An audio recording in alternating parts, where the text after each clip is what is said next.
Merci de soutenir notre chaîne en laissant votre like et votre commentaire. Cela nous aide à vous proposer plus de vidéos chaque jour. Cette fois, il a été titulaire. Et il est resté sur le terrain jusqu'au bout. Malgré cela, Kylian Mbappé n'a rien montré lors de ce qui pourtant devait être son match.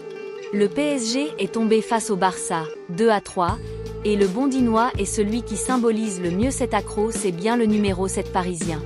L'international français n'a absolument rien montré aux avant-postes. Il a tenté 3 tirs et aucun cadré.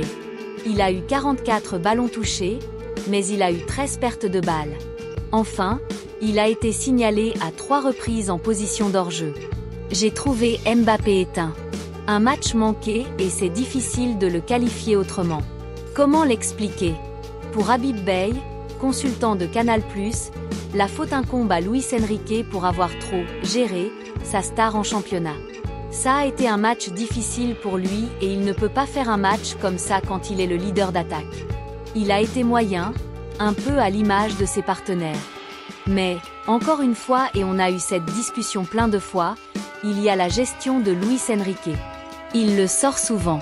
À un moment donné, vous pouvez le tourner dans tous les sens, le joueur manque d'intensité. Les gens disent que c'est normal, mais c'est le joueur qui doit faire la différence. Aujourd'hui, il a manqué d'intensité et cette gestion n'est pas bonne pour lui. Beye en veut à Enrique, mais il précise tout de même que Mbappé a aussi sa part de responsabilité. Il n'a pas été bon et il doit être meilleur. Ce soir, je l'ai trouvé éteint et malheureux. Nasri plus sévère à l'encontre de Mbappé. L'avis du coach du Red Star est respectable, mais il n'est pas partagé par tout le monde. Samir Nasri, par exemple, juge que c'est surtout le joueur qui doit se remettre sur le question car il ne montre rien sur le terrain. Il n'était pas intéressé, il était dans son coin. Il n'était pas connecté avec ses coéquipiers. C'est du gâchis pour lui de jouer seulement arrêté.